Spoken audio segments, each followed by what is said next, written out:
TellyCast, the TV industry news review. Hi, I'm Justin Crosby, and welcome to the first TellyCast of 2021. Now, whether you're in your third lockdown, under curfew, in isolation, in a tier system, or perhaps even completely free, hello to our listeners in New Zealand, a very happy new year and thanks for listening to the show. I hope you'll stick with us through 2021 as we continue to explore the key global news and trends in the TV industry in this most pivotal of years for the business. On this week's show, I'm asking my guests for their predictions of what's set to shape the business of TV this year. I'll be speaking with media commentator and journalist Kate Bulkley, acting drama commissioning editor for the Radio Times, Robin Parker, Emmy award-winning producer and professor for TV and media at NYU, Evan Shapiro, and FRAPA co-chair and head of BBC Studios Nordics production, Jan Salling. Before we start the show, a quick plug for our new free newsletter, TellyCast Plus. We aim to make it the most useful thing coming into your inbox every Friday. It's packed with interesting TV industry stories of the week you may have missed, jobs news, execs available for hire, Tracy's wellbeing tip of the week, and more insight and opinion you can shake a stick at. And it's all completely free. Just visit our website to sign up at telecast-podcast.com. That's telecast-podcast.com. So, to kick off the first show of 2021, I'm joined by head of BBC Studios Nordics Formats and Production, co-chairman of FRAPA, the Format Recognition and Protection Association, and CEO of Missing Link Media, Jan Salling. Welcome back to TellyCast, Jan. Thank you so much, Justin. It's a pleasure to be here. So the last time you were on the show, Jan, it was May last year, and we were talking about lots of industry issues. We were dealing with the first throes of the pandemic and, discussing how big a threat the prospect of no MIPCOM would be. So starting with the formats industry, how do you think the formats area has coped with the turmoil of the past year? I think the format industry in general has coped very well. But if in coping in terms of financial survival and profits and businesses, I think it is, as we discussed in May already, it has been the survival of the fittest. The big beasts, the big super indies, the big broadcasters, they have all survived. The platforms, the SVODs, the AVODs, all of those have thrived more than ever and increased their portfolios and revenues and profits with hundreds and hundreds of percentages. So I think all the big ones have survived and have thrived. I think the ones that have suffered the most, and some of them suffered in a way that they had to go out of business, has been the startups and the young and hungry to the industry, the ones who should bring us new creativity and the next generation of TV executives, if you will. I think they have suffered the most because it has been literally impossible to establish those networks that are crucial for your business when you are a startup, and where it all comes down to personal relationships and personal connections, and the trust that comes out of that has been totally impossible for them to build on that. So I think they've suffered. But us, the dinosaurs of the industry, we've survived and had good days. We see a whole number of established formats being rebooted. I think it was Belgium or the Netherlands, I'm not sure, but we saw Big Brother appearing on screens again, I think in Germany as well. What about these breakout TV format successes of 2020? What were the biggest formats that did the best business in the year? I think the one of them was actually the one you just mentioned, was the relaunch of Big Brother, not only in the Benelux, but in many places, and for the obvious reasons. It's totally corona safe. Once you make sure that everybody you throw into the house and lock into the house have been tested and are corona negative, then you have access to hours and hours and hours of good entertainment and reality So I think Big Brother is a really good COVID format. So that has been one of the most popular, most widely spread formats in the past year, in 2020. And besides that, there's only been one other big show, which is not new, and that's The Masked Singer, which has been the biggest show in 2020. But, Big Brother is from 1999, so that's 21 years old. Masked Singer is from 2015, so that's already 5 years old. So they are, both of them have years on their back and are not new and fresh. No. And as you say, some of this new creativity may be impacted. I guess the emergence of new formats and new creative formats may be impacted indirectly by these new creative businesses not being able to get a foothold during the pandemic. Definitely. What we've seen across all layers of the industry and across all countries of the industry, I would say, is a recommissioning of the good and safe. The things they already had on, the things that worked well in 2019 for them were recommissioned for 2020 as well. None were in a position to take any chances and launch any new and exciting and risky stuff. So it was a lot of recommission for the obvious reasons, and I think it played out well for most of them. In times where everything is uncertain and people are scared of getting sick and scared of losing their loved ones and scared of losing their jobs and existence, I think it's very good to bet your money on what is already established successes, so at least something stays the same. I think what we've seen here in the Nordics, where I'm based, is Dancing with the Stars has higher ratings than ever. Bake Off is the most dominant entertainment show in Denmark, beating X Factor and Dancing with the Stars and everything else. So good, and X Factor is doing well here as well still. So the good and well-established formats has been safe destinations in an uncertain world. I think that's been clever. Yeah, and as you say, the big companies getting bigger. How about format rip-offs? Because we know FRAPA works very hard to address rip-off formats that we've seen over the years. Is that on the rise, or is it possible to say whether or not there's more of that than there used to be? I wouldn't say it's on the rise. I think it's a very stable, unfortunately, it's a very stable thing. What we see, and of course, FRAPA does not know and does not get access to information about all rip-offs. We're not involved in all cases. But I would say that over the past 5 years, we've had, a solid base of perhaps 6 cases a year where we have been directly involved using our format analysis service and speaking about things in press and doing a proper work in one way or the other as a body in the case. And then, of course, we have the almost weekly mails from people who are concerned that they have been ripped off or just want advice on how to protect themselves from being ripped off. We haven't seen a rise, but we haven't seen a fall either.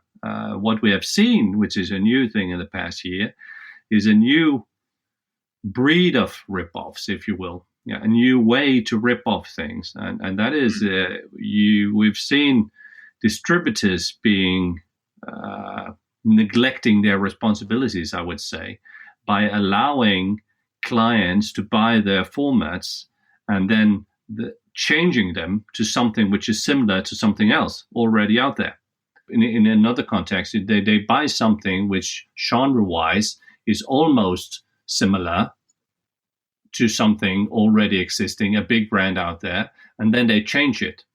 And they are allowed by the distributor to change it to that. And then who is to blame? Is that being the neglectant distributor who is neglecting their responsibilities? Or is it the broadcaster who asked for permission to change bits and pieces, perhaps was too heavily inspired by something already out there?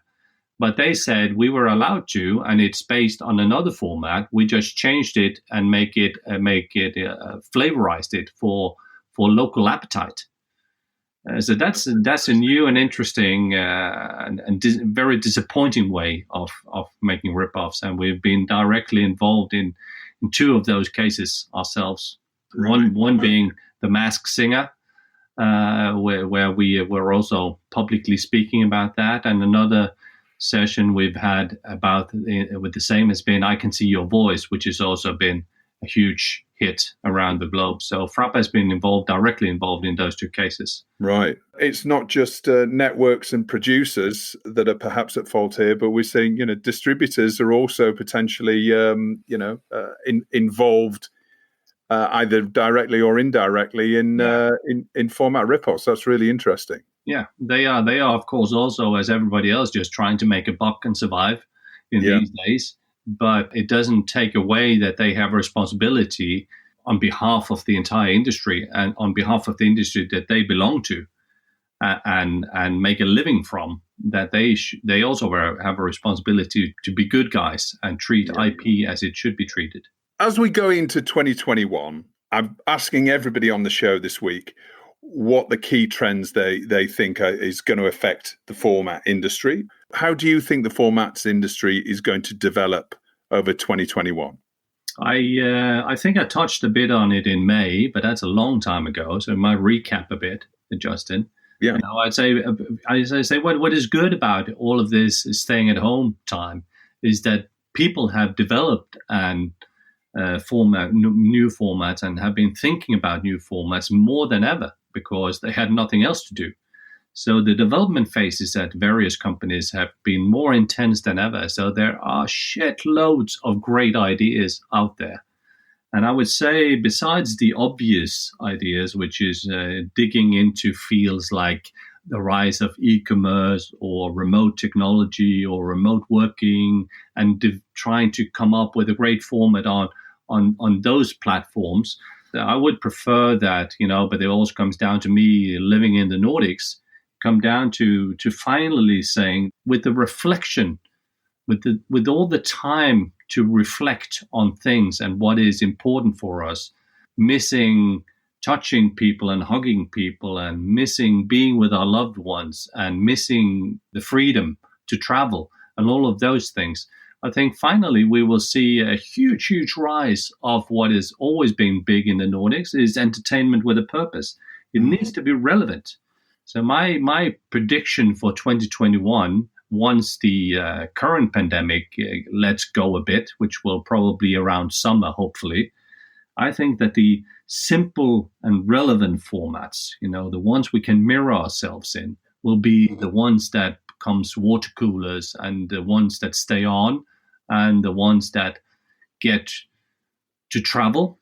And then the more purely entertainment and escapism formats, I think they will probably small bursts and small reliefs taking us away from an everyday that we want to forget about for a few minutes. They don't stay on and they won't be things we discuss.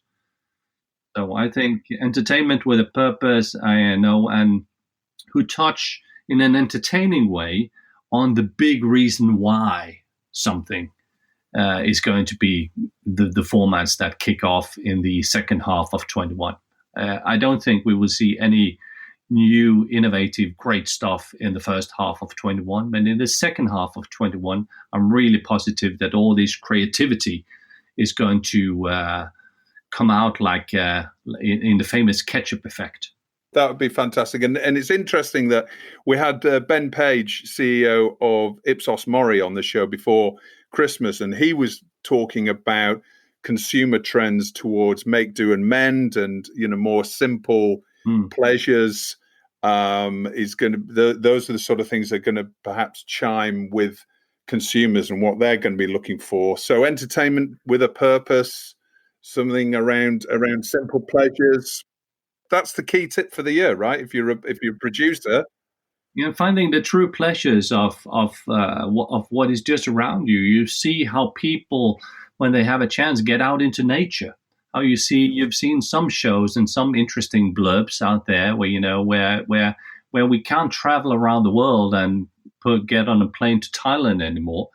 We revisit our local communities and all the beauty and the nature just around us in our own neighborhood and in our own country. So I think the close and the relevant stuff is going to be the things that we explore more. And that is a welcome, I think. I think the world, nevertheless, before the pandemic was moving a bit too fast. It was a bit too hectic, a bit too superficial, everything. So to take a small break and from everything and slow down and reflect on things and what is really important for not only us as individuals, but for the world as a whole is only good for all of us and for the world in general, I would say.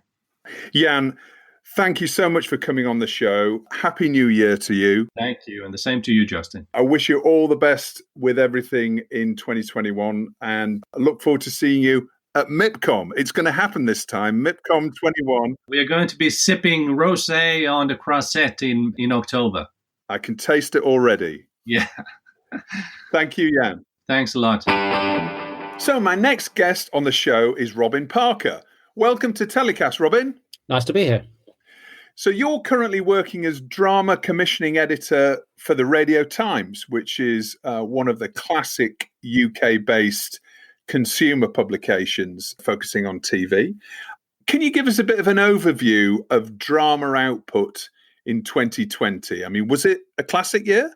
It's a tricky one in a way, because in some ways it initially doesn't feel like one because of how TV has felt in 2020. It was all quite doom and gloom, but there have been some great shows cutting through. And I think that's probably a testament to some great commissioning happening 2018, 2019 because of the drama lead times. And I think what the pandemic and one of its impacts has been is to allow some smaller shows to shine, perhaps with promoted slots and so on. So if you think to the impact right at the beginning of lockdown of Normal People on BBC One, which was a BBC Three show, given a prime time slot as they were trying to sort of save up some shows they had for later in the year. And a similar thing happened not too long after with the brilliant I May Destroy You, which has topped many a critic's list. And that's been several years in the making, originally for BBC Two, but given a post-Watershed, a post-News BBC One slot, not the prime slot, but word of mouth, just through its sort of sheer brilliance and boldness, allowed that one to cut through. So I think, that was a quite good statement of a couple of shows early on that were very exciting. All People was 12 half hours, I think, from an independent film director, really kind of taking its measured time over a story and taking that novel's approach as deeply as it could. And I May Destroy You, again, shorter episodes and really playing with form and just really one great vision, fairly unfairly unfiltered. I mean, it was, Michaela Cole, not necessarily known to many BBC One viewers at that time, but she made herself heard. And we were able later on in the year to see some really good authored stuff like Steve McQueen's long-awaited Small Axe, which sort of bridged TV and film. Some good stuff out of ITV in terms of Quiz and Des, with some great performances there, particularly from David Tennant in the latter. And I think also you've got to pay respect to Sky. They had a very ambitious series with The Third Day, which had to change its original plan due to COVID, which was to be a 3-part series, a 3-part mysterious, immersive event for lots of lucky viewers to go and experience, and then the remaining 3 episodes that all connected together. And then necessity being the mother of invention, that the middle bit turned into I think it was 12 hours of live drama, almost like watching just life unfold in this strange island, course of a long day. Add into that things like I Hate Susie as well on Sky, and one particular big hit on the BBC, which again was the benefit, I think, of lockdown, because I think, again, this was a transfer to BBC One, was the Salisbury Poisonings, which did absolutely huge views for them. As ever, there's hit and miss within that, and there's some very domestic shows and some very internationally focused shows. So I don't think it wasn't an unhealthy mix, perhaps fewer breakout hits than in previous years, but people watched a lot more telly, and so I think within their diet they were willing to try a few more things. Yeah, absolutely. And it's interesting you say that, particularly in the case of I May Destroy You and Normal People, as you mentioned, maybe those shows wouldn't have had the spotlight thrust upon them, or perhaps been discovered in the same way in a normal year. No, and I think particularly normal people. I mean, it was shown at 9 and 9:30 on BBC One, which is the prime slot. And actually, to be fair, the audience there wasn't huge for that slot, but what it was it gave a sense of prestige to it that drew people to it both on TV and on iPlayer, because it was box setted, as BBC dramas increasingly are.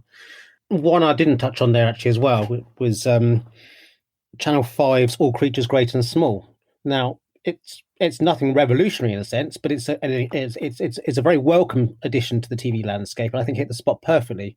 You have Channel 5, not known for their drama, having done a few low-budget ones that have found an audience, having the confidence to do something much more mainstream and really go for it in Yorkshire, which always rates well for them, with a known property, but one hasn't been on TV for a while, and actually, getting some of their best viewing figures ever.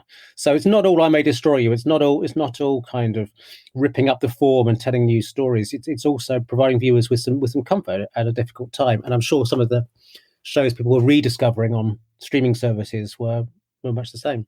Yeah, those three shows that we mentioned have all done pretty well internationally as well, I believe. So it's certainly been a really interesting years for the producers and distributors of those three shows.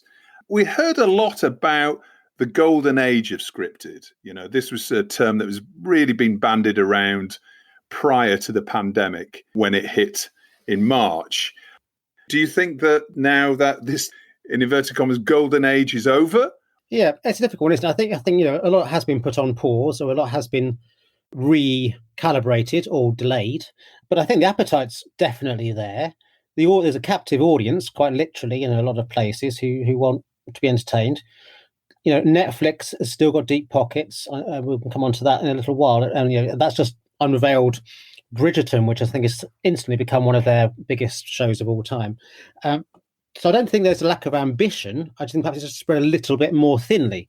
Certainly in 2020, you saw, times when ITV, for example, would be repeating its greatest hits of the last 10 years, keeping its powder dry for the autumn, because it had only a limited number of dramas it really could show. And some of those are spilling now over into 2021 as well, as they kind of want to keep some new stuff in their schedules. It's encouraged some invention in the form as well. I mean, not always successfully, not always the kind of thing you will repeat, but, there were trials of things like isolation stories on ITV, which was a response to the pandemic and ways of filming at home, staged in the kind of comedy drama space, which I think is really going to do well internationally through Netflix and the BBC with David Tennant and Michael Sheen, and sort of special episodes of dramas. I mean, a show like Euphoria on HBO was going to be impossible to make in a year like this, but they've come back with a couple of two-handers, small-scale episodes that actually deepen the story and deepen the characters quite well. But maybe we'll see more approaches like that can kind of pare things down while still being bold in their storytelling. Yeah, and you mentioned Netflix, and obviously the streaming wars has been a real feature of the pandemic, and it's sure to be ramping up over the next few months as well. And there's obviously a scramble there, really, to get that premium drama on screen. And to really drive those subscriptions and transfer those trials into full paying subscribers. Just over the last week, we've seen a whole range of studios in LA shutting down, including Netflix and all the major studios in LA County, completely shutting down production again. What do things look like for UK-based drama production right now? There's clearly still caution, and the rapid number of cases in recent weeks have given a lot of people pause for thought. And I think ahead of the Prime Minister's announcement of the third lockdown yesterday, or as it was being anticipated, I think people were quite nervous that we were back to the same situation as last March, and soap opera production would shut down and all the continuing dramas. But the early signals are, for now at least, TV counts as a workplace and production can continue. Studios, will keep rolling as a place of work, and a number of places beyond studios can be used for filming as well if they are the kind that can stay open. You never know, because things change so quickly, and the direction of travel one day can be very different the next. But it'll be hard, I think, to form some long-term plans. But I think the industry has learned over the past year how to adapt, how to do socially distanced filming, and the insurance has been laid out over the course of the year, which was a key thing to get productions up and running. So let's wait and see how things develop as the vaccine gets rolled out. But for now, at least it seems the studios are open. The productions will continue as long as they can continue safely. Well, you could almost tell the UK industries breathed a sigh of relief when everybody realised that actually TV production could continue. For a few minutes, I think people were putting themselves mentally back into March and April before all of these insurance schemes were pulled together. So far, so good. But presumably, if there's so many more cases around the country, then we're probably going to see, as a result, more and more cases on set. So hopefully that won't be the case. But let's see how things develop there. So in terms of those shows that have been delayed from 2020 that we were expecting to see on screen last year, what are the key ones that we might expect to see coming onto the small screen in 2021? Okay, a big one in Britain and internationally is Line of Duty, which is the biggest show on British television really in terms of drama, and that is all locked down and coming up for later this spring, and that's sort of confirmed by the BBC. They have managed to film production in the kind of bits between lockdowns. So that's one which people have been waiting for a long time, to return to those characters. Some of the ambitious dramas like Around the World in 80 Days, I think towards the end of the year, perhaps that might turn into a Christmas treat for next festive season or for the autumn. Channel 4 is going to be showing more, but they were quite thin on the drama front last year. So I think there's a few they've had in the bag or close to being in the bag that they're now able to bring out. The first one of which is the latest from Russell T Davies. It's A Sin, which was all written and shot pre-pandemic, but I think some of the editing wasn't completed. And I don't know personally, but perhaps it was felt as the pandemic first started, would people want to watch, a story about another pandemic, the AIDS crisis of the 1980s, so soon? So perhaps that's contributed to the delay on that. But it's a wonderful piece of work. I mean, it's angry and sad, but also joyous at times. And for people who've missed going out to bars and nightclubs, there's a lot you can get through that. Many scenes there, many great 80s hits as well. So it's very kind of in classic Russell T Davies way. It is very uplifting where it can be. And I think one other drama that's just started in the new year now, BBC One, was hit by COVID, and they had to kind of bring some of the filming back to Wales rather than Thailand, is The Serpent, which has just landed on BBC iPlayer. And there's other things coming up. I mean, there's returning dramas. There's Vigil, which is a sort of high-octane drama with Suran Jones coming up later in the year. I think Sex Education managed to film for Netflix in the summer months. Slowly, things will come back, spread rather carefully and thoughtfully throughout the year rather than in gluts. You mentioned earlier on about some creative ways to deal with format. So essentially shows or series becoming shorter through necessity. What do you see as being the key drama industry trends in 2021 in terms of content, but also format as well?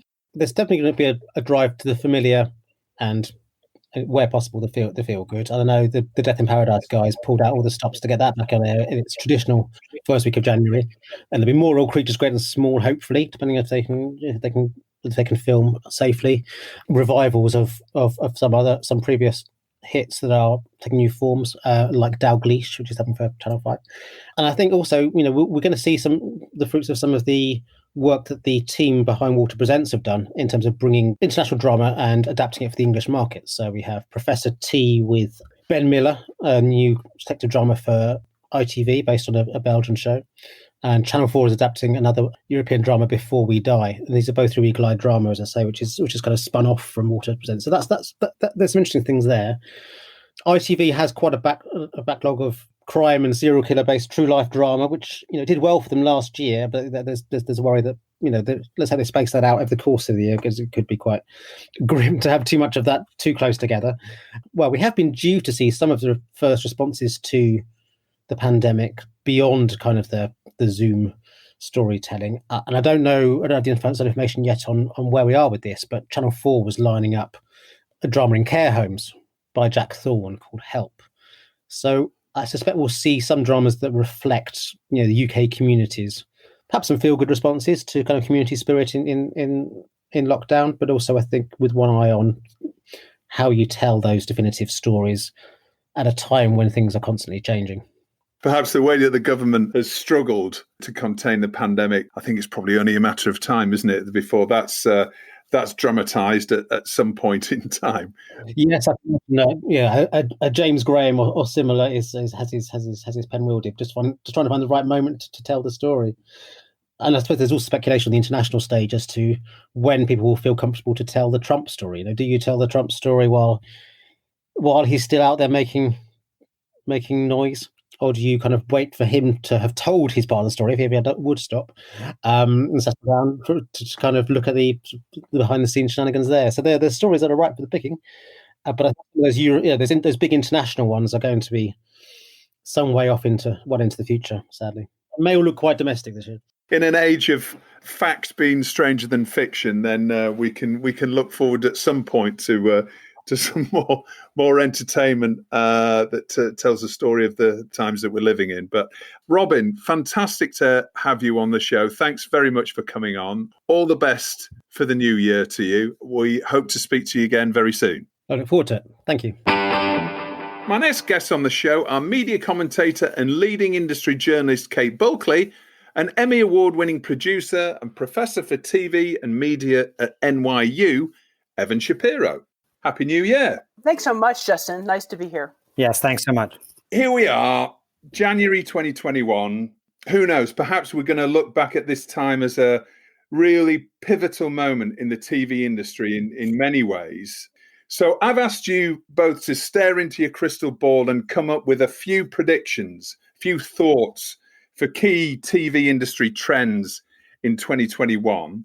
Kate, how about you go first with your first thought on a prediction for the year? Sure. I mean, I think that probably we're going to agree a little bit on this one. I think that the SVOD wars that we saw, really start to ramp up in 2020 are just going to escalate as we go into 2021. I mean, sort of the latest entrant, obviously, is Discovery Plus, making a huge announcement about how they're going to become the Netflix of non-scripted, is what David Zaslav is saying. They launched in the US this week. They obviously have already been in place in the UK for almost a month now, I guess.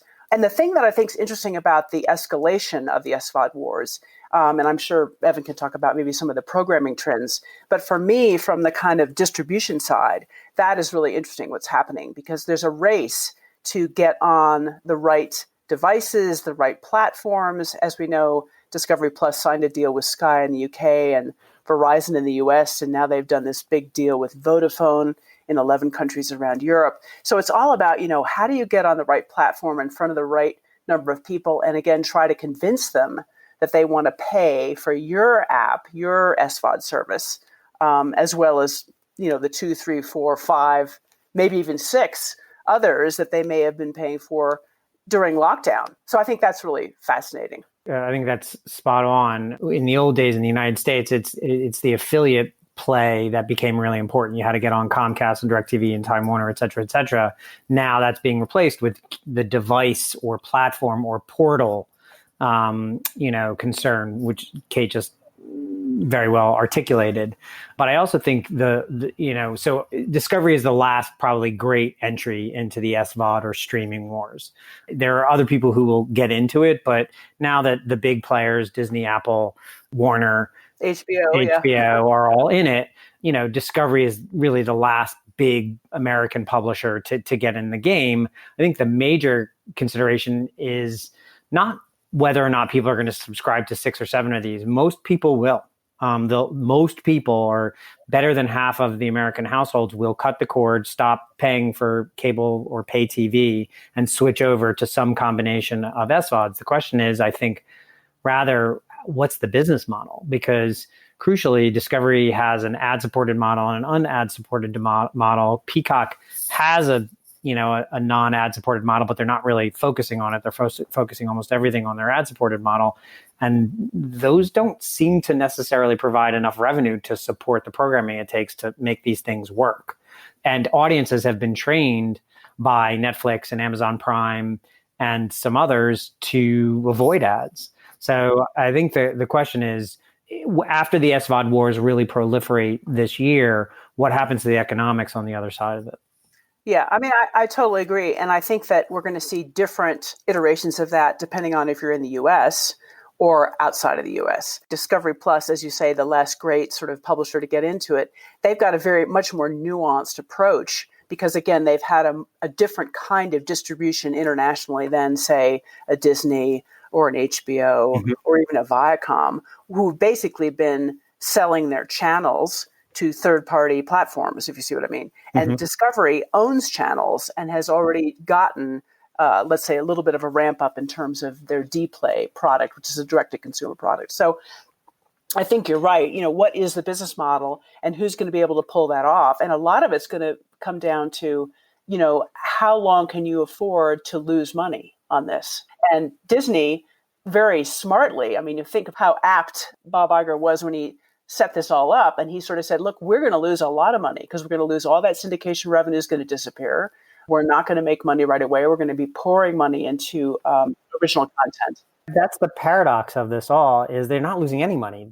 Disney's stock is at an all-time high. Every dollar they said they were going to lose, they've gotten back. The stock is at all-time high. But that's the thing about the traditional players. If they just leaned into being digital companies, they could be treated to the same largesse that the tech companies all get treated. That classic line from The Social Network, $1 million isn't cool. You know what's cool? $1 billion. Well, Netflix has never been profitable. Right. And yet it's one of the most, it's the same value as Disney almost. Yeah. You're talking about stock market valuation. I'm talking about actually making money. And having covered this sector, and I'm sure you agree with me, Evan, that yes, there's a disconnect between what the market thinks you're worth and what you're actually bringing in terms of revenue. So yeah, I mean, as long as the market, Netflix has made a lot of hay on that one. They haven't ever made money, and yet their stock continues to go up, although I think they're going to have a little bit more pressure now with these other players. But, yeah, absolutely. Yeah, the bottom line is this is a huge trend for this year, and it's going to impact lots of different things. It's going to impact distribution. It's going to impact what people are paying for content. I also think it's going to impact one of my next big trends, which is what I call payment hybridization, which sounds very complicated, but it's like, how is this all going to happen? Are there going to be price wars? Yes. Are people going to bundle advertising versus subscription? Are there going to be freemium type windows? It's sort of like what Evan was saying. I mean, how is this all going to play out in terms of advertising, subscription, and some kind of promotional tie-up, AKA with a Vodafone or a Verizon or a T-Mobile or whoever it is in whatever market you're talking about? So I think that's going to be really interesting, what kind of partnerships we're going to see. So I'll lean into that and use that as a kind of jumping off point for one of my predictions, which is the shift in advertising. So first I want to address yours, which is there's the streaming wars, right? But I think the largest other battle in the marketplace right now is advertising versus subscription. I think the consumer, again, has been trained by Netflix to not watch ads. Like, why do we need these ads in our programming? We've been suffering through them all this time when, ad-free model has been sitting here right in front of our faces. And I think most consumers for premium content who pay for it are going to basically say, I don't want ads in it, which is a difficult model to support. On the flip side, I think you'll have the growth of AVOD, the Plutos, and these other platforms where people are going to be fine not paying for it and taking ads because, they're not paying for it. But I think that means that $80 billion in advertising revenue in the United States is going to be at risk. The major trend you're going to see there is brands as programmers. I made a show for 6 years called Iconoclasts, or I worked on it for 6 years. That was entirely produced by Grey Goose, which is the model that goes way, way, way back to the beginning of television, which is Texaco Star Theater or soap operas or I Love Lucy being entirely paid for by a cigarette company, et cetera, et cetera, et cetera. And I do think you're going to see more and more brands who are desperate for impressions, producing their own podcasts, producing their own short form television shows, taking over AVOD channels in order to get the impressions back that they're going to lose because they're not going to be able to advertise in a lot of premium high-end television content because consumers are not going to suffer through it. I'm going to ask you both now the $64 billion question. Who's going to win and who's going to lose? Out of all of these streamers that we've just talked about, all these SVODs, let's put AVOD to the side for a moment. That's a whole different conversation. But if we're talking about SVODs, if you were to choose any of the major companies that have launched in the last few months, as well as obviously Netflix and Amazon Prime, who's going to be the main winner and who's going to make the main loser? Kate? Well, I think it's almost like the premise of your question has to change a little bit, because I agree. A lot of these people that are doing SVOD, Justin, are also doing AVOD. Yeah. Right. So Pluto, which Evan just mentioned, is Viacom. Yeah. So Viacom is now getting into subscription VOD as well, but they were leaning into AVOD. You can't just talk about one or the other, in my humble estimation. I mean, they're kind of linked. But if you want me to ask who's going to be a winner, obviously it's going to be the guys who are big and have big brand awareness and who continue to get good content on their platforms. So is that going to be a Netflix? Probably. Is that going to be an Amazon? Yes, but they have a very different business model, that's got all kinds of stuff in its shoes, toilet paper, whatever. Disney, I think, is I hope, one would think, win. But then it gets, is HBO Max going to make it? Who knows? I mean, I know Evan has some we both feel that there's a changing of the guard going on, particularly at Warner Media. And maybe that will give them a different kind of perspective, because they're going to have different executives running things, and they'll get more tech-like or more Netflix-like, or whatever you want to call it. Will Viacom win? I mean, these are all huge companies. Will Discovery win? I mean, this is what it's all going to be about this year. There's going to be some blood on the floor, but yeah. I can't imagine we're going to see some of these big brands just disappear. The question needs to kind of be shaped around, it's not a zero-sum game. So there's not going to be a winner. There'll probably be as many as 5. I can tell you who will definitely be in those top 5, whoever winds up buying Netflix, because they will sell, which will probably be some version of Apple, Google, Facebook, or Microsoft. One of those 4, I think, will wind up buying Netflix. Do you think that's likely this year? No, not this year. I don't think so either. Not this year. And I also think that might be a brand that buys Netflix. That's a good guess too. Yeah, yeah, absolutely. Anybody, a big brand, a Coca-Cola. Oh, that's interesting. A Levi, somebody. That's really fascinating. Which goes back to my last prediction, which is that's a brilliant one. I hadn't even thought of that. Because they're going to be desperate. They're going to be desperate. Go ahead. I think Microsoft is a really good bet, though, because they've really gone all in on subscription, and they have no entertainment in the ecosystem right now, and they have all the money. Other than Xbox, of course. Yeah, but selling consoles is going to be like selling buggy whips. And so they're moving towards a software-driven, game-based subscription model, which, again, packaged with a Netflix along with Office 365 and LinkedIn, you combine all those things together. It's a really nice flywheel, which is another prediction I made. But I think definitely Netflix, or whoever winds up owning Netflix, definitely Disney. They have the greatest IP library in the history of human beings. I don't think AT&T can continue to fuck it up as badly as they have been. I just, I mean, it's hard to do. It's hard to fuck up as badly as they have.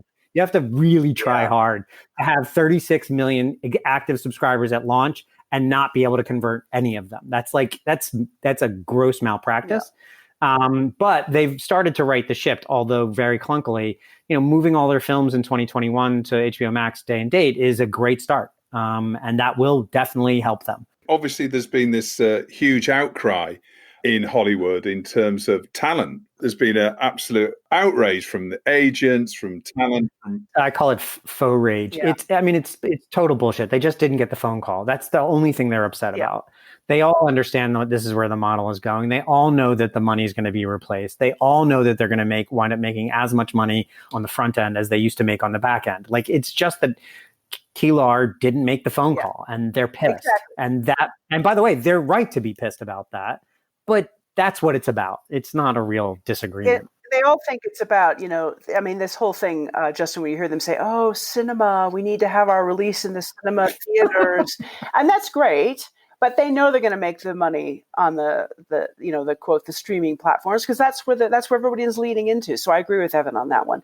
And more of them will get called, and then it'll all calm down. But it is a very big shift in terms of who's leading in the marketing distribution game, which used to be cinema, right?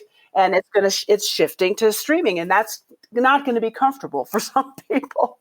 Well, most notably, the people who used to market movies are going to be out of a job because it's a completely different business model. It's not about forcing someone to go to a movie theater at a point in time to sit in a dark theater and watch a screen along with a whole bunch of other people. It's now about taking out your credit card, clicking on a link and subscribing and hopefully sticking around for years.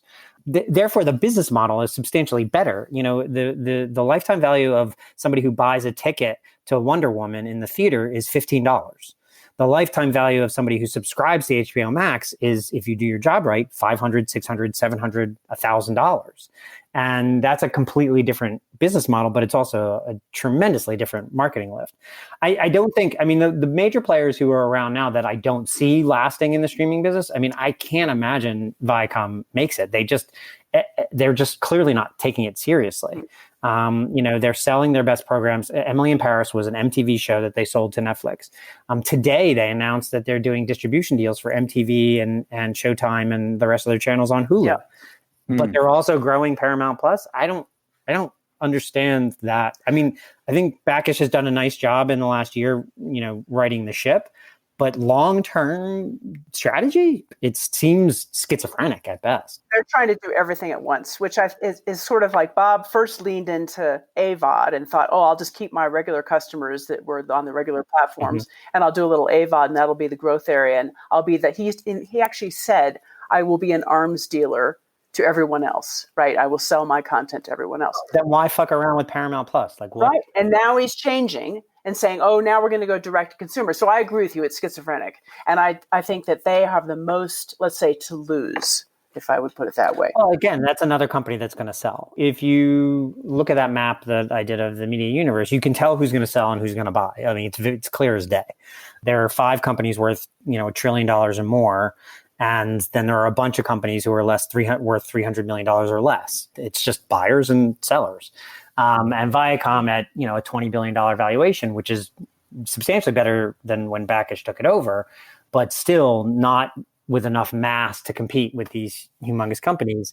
I just feel like they're brushing it up for sale. Yeah. Right. One last question before we move on to the next tip. Discovery Plus, is it too late? Is it too little too late for them? Is it compelling enough? I think it's a very compelling product. Like, if you like HGTV, you love this product. It's just a question of whether their go-to-market strategy is correct. I don't think they're priced correctly to get to scale. Disney way underpriced to get to scale, and it worked. They're basically charging what they get from cable operators to subscribe to their SVOD product. They should really have gone low without ads, by my estimation, to get to scale very quickly. The street would have rewarded them. Meanwhile, you still get to collect your money from the traditional ecosystem for a couple more years. And I think they would have been much happier with the results in a year or two than they will on this. So I think it's a very compelling product if you like that type of programming, because they own it all. Yeah. But on the other side, I just think that their price is just, I don't think that they understand the SVOD consumer the way that they think they do. Yeah, I think they don't understand the SVOD consumer yet, and I also think they're still trying to play both sides. They're still trying to get their money from their traditional platform partners, let's say. I also think, your point about them not, Disney underpricing and getting to scale, HBO Max is the opposite problem. They've overpriced as far as I'm concerned. And that's going to slow down their ability to get to scale. I think that they've got this arrogance about the HBO product, which is going to bite them. I think you're right about identifying the symptom. I'm not sure you're accurate about the cause, though, in that I think that they priced it benchmark on what their deal with affiliates was, as opposed to kind of hubris. It was like, let's not piss off Comcast, which is a very old school model. But I think, as you said earlier, now that guard is gone, everyone who had that thought is out. Right. And Kilar and they're all gone. Forcell are in. I think you'll see with the ad version that's coming out soon, and I think you'll see a lot of things change around that product this year. So I agree with Discovery is a compelling product. They just have to figure out how to roll it out. And I think it will have, let us say, because they own all the IP, which Evan did make that point, but that is a really, really crucial point. They own the IP. They're not buying it for somebody. They're not licensing it from somebody. And they're rolling out episode after episode of, whatever the next Magnolia TV, Fixer Upper, food, blah, blah. If you like that stuff, you're going to subscribe. It should be noted that while the pay TV ecosystem in the United States is losing 1.5 million subscribers per quarter, so 6 million subscribers a year, HGTV is the only network that's growing its audience with young people too. But it's a top 3 network now or whatever. It's doing the opposite of the rest of the gravity of the industry because people turn it on and leave it on all day. And it does really well with young people, with old people, with A counties, with B counties. Like, everybody loves it, and it's a really compelling product, but it's got to be priced accurate. Yeah. Okay, so Evan, your next tip is about live shows, and obviously the eventual return of live entertainment. Live entertainment did not go away this year. It obviously came out of the arenas, stadiums, and theaters. But if you look at Billie Eilish's show, which she charged $30 for, and had I think a Gucci pre-show, which she got paid for, or you look at Travis Scott's concert on Fortnite, which had 15 million people show up concurrently, and they were selling $75 Travis Scott Nerf guns inside Fortnite. Where you look at The Weeknd's TikTok concert where 12 million people showed up concurrently. Obviously, live is going to come back, and I think there'll be a big rush to go back to Broadway and go back to comedy clubs, as soon as things do open up. But that's not going to be till the end of next year, or this year, sorry, in real volume. But I think what you will see is these digital, immersive, online, community fan-based shows, concerts, comedy shows, tours. BTS did, around $20 or $30 million in ticket sales for their virtual tour last year. So I think you're going to see that become a big trend in 2021. But I also think it's not going to go away once COVID is past us either, because I think it's a way to get to real scale very quickly. It's a really big community-based thing. It's far less expensive for the consumer, and I can go to a concert anywhere on earth and have a great seat for a fraction of the price. So I think you're going to see this, what I'm calling direct to fan or artist to fan trend emerge this year, which will also be complemented by things like Cameo and OnlyFans and Patreon. Which are smaller kind of, not massive millions of people showing up, but, much smaller groups. And also Clubhouse is another one that's really growing very fast. So this artist to fan trend, I think, is going to explode in 2021. Yeah. And it's going to create a new version of live that we just never had before. Yeah. Music TV, it's been a long time in the doldrums, hasn't it? Yeah. Ever since the glory days of MTV. I mean, even now, it's like, where'd you go to watch videos, live music? You go on YouTube, right? Yeah, but this is a different experience. I mean, what he's talking about is like the rise of, I loved your expression, what is it called? Direct to fan. But if you start looking at like the Travis Scott thing, that's a really interesting thing. What was the platform? It was Fortnite. That is a gaming platform, right? I mean, we thought of it as a gaming platform. It's really a social media platform. But it's like, exactly. But what I'm saying is it's transitioning into more of a, a venue, for goodness sake, a global live venue. There's always been this sort of tension between the sort of gaming world, right, and the entertainment world. And as we see these things start to work together, I think there's some really interesting, new business models and growth that can happen there. What's going to happen? TikTok, there's another good example. Yeah. It's kind of a weird, funky social media platform. If that becomes a live venue, I mean, that's just a totally different kind of thing as far as I'm concerned. I mean, and I agree with you. I don't think it will go away when we come back to quote real life events, because people can get to that event from wherever they are, be they in Japan or LA or... Twitch has been teaching this generation to entertain themselves this way for years. I mean, on any given night, Twitch is the largest television channel in the United States, maybe after Netflix. And it's all live. The generation that grew up on Twitch and gaming, they have no compunction about seeing a concert on Fortnite or TikTok or Twitch or a comedy show or a play. Hamilton was a gangbuster for Disney. Now imagine if that had been live. Right. And it's going to change sports too. It's going to change it. All live entertainment, I think, is going to be changed by the end of this year. Yeah. And then you have to look at who's owning it. So for instance, Twitch you mentioned, obviously that's Amazon. So, you get into that sort of FANG power going forward. You can't get far away from it, really, when we're talking about entertainment now, can we?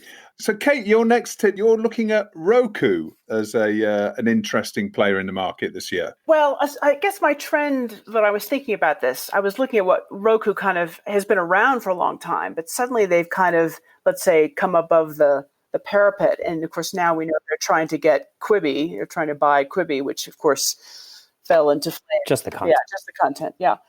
So they're obviously trying to move from being a device or a platform to actually owning content, which is always a dangerous game to play. So what I guess my trend was, are we going to see that kind of thing happen? Are we going to actually see a device maker that isn't an Apple, that isn't a Google, or it isn't a mobile phone operator, and be able to win in that space or not?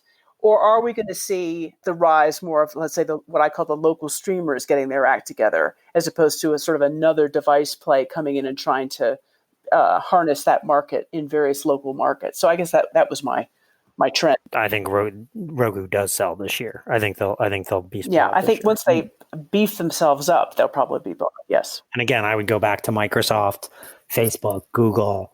I also, to Kate's last point, wouldn't be surprised if a Comcast or a Charter tried to buy them either. Your point, Kate, you made about buying Quibi's distressed content stock.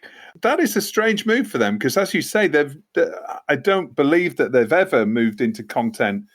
Is this an opportunistic thing, or is this a case of the sign that they're going into content big time? I think they're trying to make themselves look more attractive for sale. I think that's absolutely correct, but I think it's just a matter also. They have a Roku channel that they've been operating for some time. The big holdup of the HBO deal with Roku was that they wanted to force Warner Media to provide content for free for them for the Roku channel so that they could sell ads into it. And Warner Media resisted that. However, Peacock eventually did succumb and is providing tremendous amount of content for that Roku channel. So honestly, I believe that, to Kate's point, they're shining themselves up to sell because management there is incentivized to sell. They all get a huge windfall. And then secondarily, they need inventory to sell. And they're a very ad sales oriented business. They make, some money on getting a VIG on subscription sales through their platform. But primarily, I think one of their big efforts is around advertising. Quibi's content, it being short form, is perfect for AVOD. I think that was the other big motivation behind that. So, Evan, you've highlighted some developments in Gen Z for 21. Can you tell us about that? The media ecosystem, both from an audience standpoint and frankly management and ownership standpoint, has been really anchored around boomers and Gen X for past their expiration date, frankly. And I am Gen X, so I'm allowed to say that. Well, Gen Z is basically almost 100% of the 18 to 24-year-old market, and millennials and Gen Z are 100% of basically the 18 to 35, maybe even almost 18 to 49 market as well. As an audience around ad sales, they're now who you have to focus on. They're also, going to be larger than 60% of the workforce in the very near future. So the consumers, that advertisers care about are now almost entirely Gen Z and millennial. B, those two audiences are digital natives, and in the case of Gen Z, mobile first. And so, platforms like Twitch and TikTok, the avoidance of ads, subscription versus advertising, social media first as opposed to channels first. All of these things they're going to pick up momentum in 2021 in a way that, I don't think people still appreciate in the media ecosystem. And so as they take over not just the consumer end of the ecosystem, but also the decision-making end of the ecosystem, I just think you're going to see things shift dramatically. And this is the year when I think it's going to happen. I agree, because it's a shift that's going to be hard for some, let's say this digital first, mobile first, social first, that's a different kind of consumer profile than a lot of these traditional media companies have been targeting or thinking about. Because remember, a lot of these traditional media companies are run by people who are older than that, which is why you get into that Jason Kilar effect. As you get those kind of executives who are digital first executives running these big companies like Warner Media, you're going to have a shift in the boat. The big battleship is going to go whoa and shift towards that in a big way. Yeah, and look at the companies also. It's important. Evan Spiegel is a millennial. Mark Zuckerberg is a millennial. Jason Kilar is not a millennial, but he's a very young Gen Xer. So, and those are all white guys, but you're going to have a major shift, especially as, the old people get edged out, which is what's happening. I mean, 28,000 people lost their jobs in media and entertainment in 2020. A lot of those jobs will come back in different departments, but they're not going to be populated by old white men. It's just not going to happen. You can already see that now. It's amazing what's going on in terms of the hiring practices. And that's going to impact the content too. We haven't talked too much about the content, but yes, it is going to impact the content. We're going to see, stories being told from different perspectives. We're already starting to see it now. And that, will be refreshing. And it will also, bring in these younger audiences who want that, who expect that, who, are looking for that, which is good. Wholeheartedly agree. I mean, look at Bridgerton, which is a show that Netflix has been touting, and granted, Shonda Rhimes is not a millennial or a Gen Zer, but she's very good about speaking to that audience. This is a costume drama with blind racial casting. Yeah. The lead male is a black guy in a period piece. Right. Like heretofore, that's not really been done. It's not being talked about a lot. But at the end of the day, it's basically Gossip Girl with ruffles. But it's the colorblind casting is a big part of the appeal of that show. This generation, these younger, they want that. They care about it. They care about it. They think it's important, and it's not just blind, racially blind casting. It's also thinking about environmental trends. Shows they'll be thinking about bigger issues. Does that make sense? As opposed to just this telling the same old stories. They'll tell it from different perspectives with a different, let's say, focus would be my. Yeah. And to take this a step further, those generations, Gen Z especially, but both millennials and Gen Z, they're not going to go work at companies that don't have a value system that agree with theirs. They're also not going to buy from companies who don't have a value system that they agree with. After George Floyd was murdered, a bunch of companies would throw black squares up on Instagram, and people got called out for it, for not being true about it. Just this week, to give you the best perspective on what I'm talking about and how it's going to change all of media and entertainment, but probably the world as well. Google unionized this week. Wasn't that shocking? I mean, I couldn't believe it. I was like, really? And it wasn't about pay. Yeah. Or benefits. It's about racial discrimination and privacy. And those are probably almost entirely millennials. Yeah. And it's the 5th of January. Like, that's just the start of what's going to happen this year. Yeah. Okay. Well, fascinating. We'll be looking very carefully at that. Kate, you've also highlighted public service broadcasters and the changes that they've got to navigate this year. I think there are two things there. First of all, if you're a public service broadcaster, you are really trying to figure out how you survive and thrive in this new landscape. And we've seen in the UK, obviously, the BBC has new leadership. Tim Davies talking about how to become more digital first. We see in the UK, Channel 4, they're thinking about becoming more digital first. I think that's got to be what every PSB has got to do. I mean, to have the head of Channel 4 stand up and announce their Future Force strategy and say digital ratings are more important than linear ratings. I mean, that's a big shift for a public service broadcaster, right?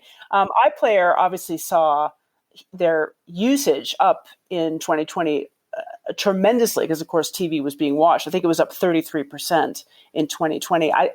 They want to capitalize on that, obviously, to keep themselves relevant, keep themselves in it. So that's what I call sort of the local streamer part of the let's say, future vision that they have to think about. And they're starting to get it.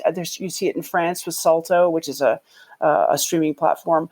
The other thing that is stressful for the PSBs is how they're funded and will they be granted some kind of prominence in this new landscape. And what I mean by prominence is in terms of how you find stuff. How are they going to make sure that the PSB content flows to the top somehow? You're not going to have your television remote control anymore. It's all going to might be voice activated. It might be on somebody else's platform. It might be through somebody else's service. How do they do that? And there's going to be a lot of, wrangling going on, I think, with governments in the UK in particular, but in other European countries for sure. If they want to protect their PSBs, which I think most people do to some extent, how do they do that? And that's going to be a big question, I think, in this coming year. Mm. And we're seeing Ofcom, actually, aren't we? They're taking on responsibility for social media in the UK, which is, I'm not sure exactly how they do that when it's a global services as opposed to just in the UK. But that's going to be interesting as well when they're also looking at public service broadcasting and social media and the whole entertainment ecosystem. And obviously, governments are looking at funding as well. Presumably, there's going to be some fairly big calls made in 2021 in that area. Yeah. And I think it's interesting, Ofcom's already put they've already said that they believe that the PSBs need to be supported in some way. Maybe they need it, what their focus needs to be might change a little bit, but they need to be supported in some way if we want to continue to have PSBs, which I think most people believe that some form of the BBC is a good thing and Channel 4 is a good thing. So we'll see.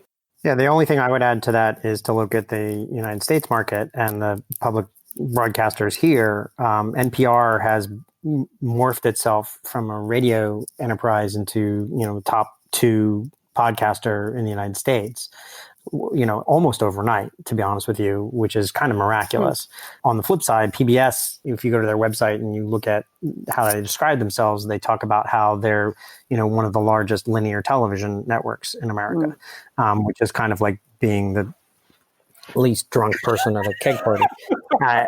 Their digital footprint is not terrific, and they're getting taken to task by their own filmmakers by, supporting any filmmaker who comes along as long as they're Ken Burns. So, it's a, and as a consequence, their audience is technically what we call Methuselah. PBS is going to need to take a hard pivot because, being able to rely on the government for their funding on an ongoing basis is not something they can necessarily count on, unfortunately. It would be interesting to watch if PBS can follow the NPR's pivot into digital as quickly as NPR made. And Evan, your final tip for the show. We touched on it a little bit earlier on about the world of branded content. With advertising impressions disappearing, very quickly, the most watched network in any given night in America is Netflix, probably very quickly followed by some combination of Hulu and Disney Plus and others. And while Hulu does have some advertising, if you ever watch somebody watch Hulu, when the ads come up, they move over to their email. So, or their texting or their Candy Crush or whatever it is. The effectiveness of advertising is waning unless you're Facebook or Google, both of whom face headwinds from regulators this year. And so there's going to be a dearth of quality, safe ad impressions for advertisers to sell their products. There's only so many ads you can put in a podcast. There's only so many ads you can put in a football game. What you're going to see is more and more advertisers. Kate mentioned that Coke might buy Netflix. It's fascinating. I hadn't even thought of that, but you could see it happening. And all Amazon Prime Video is a commercial for Amazon's Flywheel Prime subscription, which is really about getting your Prilosec delivered for free. Yeah. So only in America did they get Prilosec first. Yeah, I got it. Sorry. Apple is in the television business not because they love the television business, but it's to sell their products and sell their devices. That's exactly right. And now more and more they're going to be selling Apple One, which is their Flywheel. So it's music and cloud-based services and other products. Look for Microsoft to get in big into the content game to sell their other products. Look at other brands to really get into content and build out their channels or buy into channels so that, we talked about Viacom being for sale. To Kate's point from earlier, that's a great buy for Coca-Cola. That's a great buy for General Motors. You could definitely see Verizon buying a company like that so that they can sell their handsets. And I think that's the idea of going back to the beginning of using television to sell product single sponsor at a time is going to, I think, take flight in 2021. I don't think it's going to fully be realized this year, but it's going to be the trend to watch. And in 2022, it's off to the races. Well, it'll be interesting is in markets like the UK, Justin, where we have pretty strict regulation on, commercial products and, content, how that plays out. Because, to Evan's point, these brands are going to be becoming more and more interested and really desperate to reach audiences. And they're going to want to get into content production closer and closer. And how does that going to show up in markets where we have, let's say, an aversion to kind of this Chinese wall, to use probably a bad expression these days. But anyway, a wall, a separation between, brands and content. So we'll see how that plays out. But I agree, there's going to be more and more interest in that from the brands because they need to reach audiences.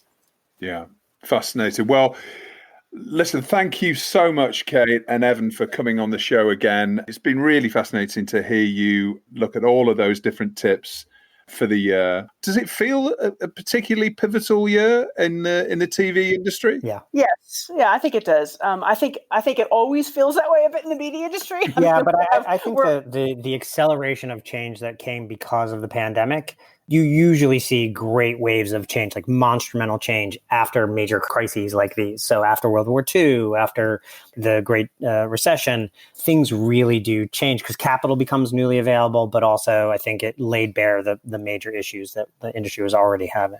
Yeah, it laid bare the cracks in the system, Justin, and that's certainly going to be capitalized on by lots of players this year.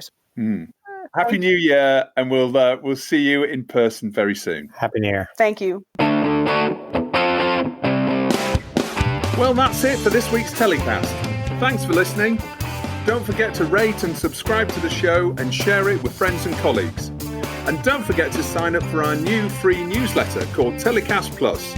We aim to make it the most useful thing coming into your inbox every Friday.